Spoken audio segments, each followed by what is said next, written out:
अब बात कर लेते हैं इस न्यूमेरिकल से आगे कि डी ब्रोगली वेवलेंथ पर क्या न्यूमेरिकल्स आ सकते हैं। तो डी ब्रोगली वेवलेंथ के न्यूमेरिकल हम देखेंगे सब एटॉमिक पार्टिकल्स के लिए। De Broglie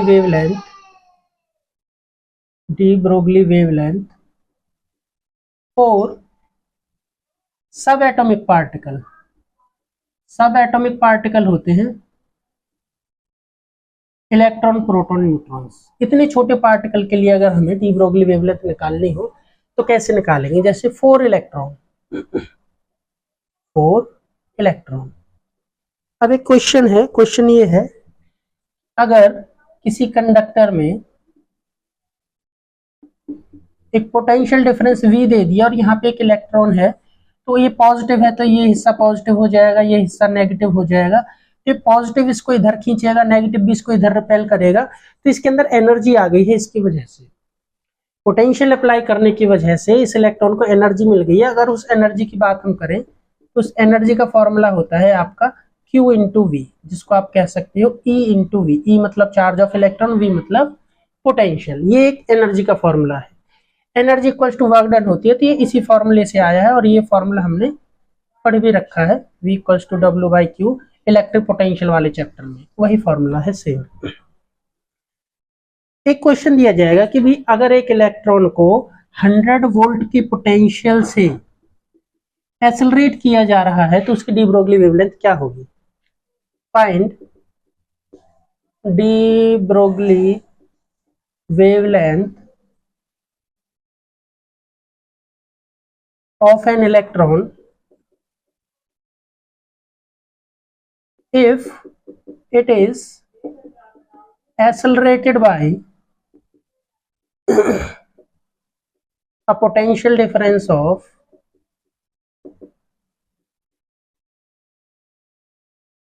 100 volt.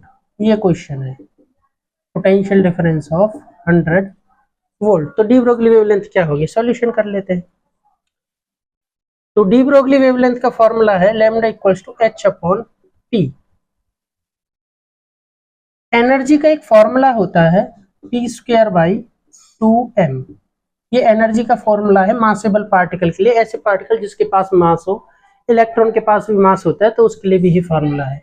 यहाँ से अगर आप P की वैल्यू निकालोगे तो कितनी आ जाएगी? √2m। इधर उधर कर लो, तो यहाँ पे मैं P की वैल्यू पुट कर देता हूँ √2me। बहुत इंपॉर्टेंट है ये वाला फॉर्मूला। तो यहाँ से फॉर्मूला निकला है डी ब्रोगली वेवलेंथ के लिए, एंट्रेंस एग्जाम के लिए बहुत इंपॉर्टेंट है। √2m। E की वैल्यू कहाँ से पुट करने वाले हैं? ये वाले QV भी पुट कर सकते हो, QV charge of electron, potential difference.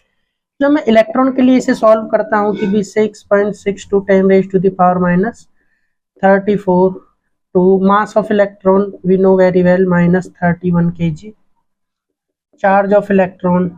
अब ये बहुत हैवी कैलकुलेशन, अभी V को V ही लिख देता हूँ फिलहाल।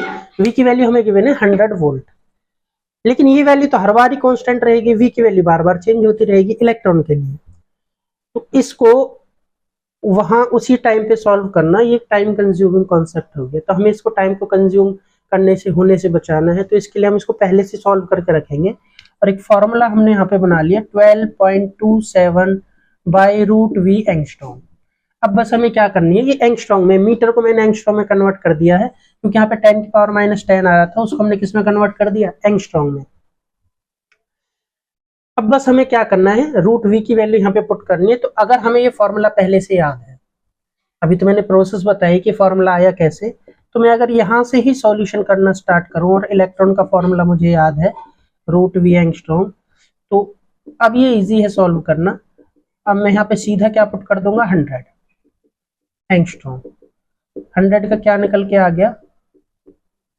10 एंगस्ट्रॉम। इसका मतलब 1.227 एंगस्ट्रॉम। मीटर में कन्वर्ट करना है तो 10⁻10।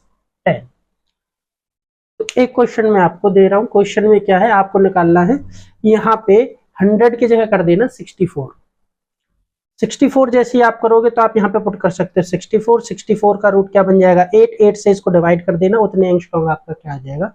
आंसर। तो ये हमारा पूरा कॉन्सेप्ट था डी ब्रोगली वेवलेंथ का। ठीक है, इस क्लिप में हम इतना ही करने वाले हैं।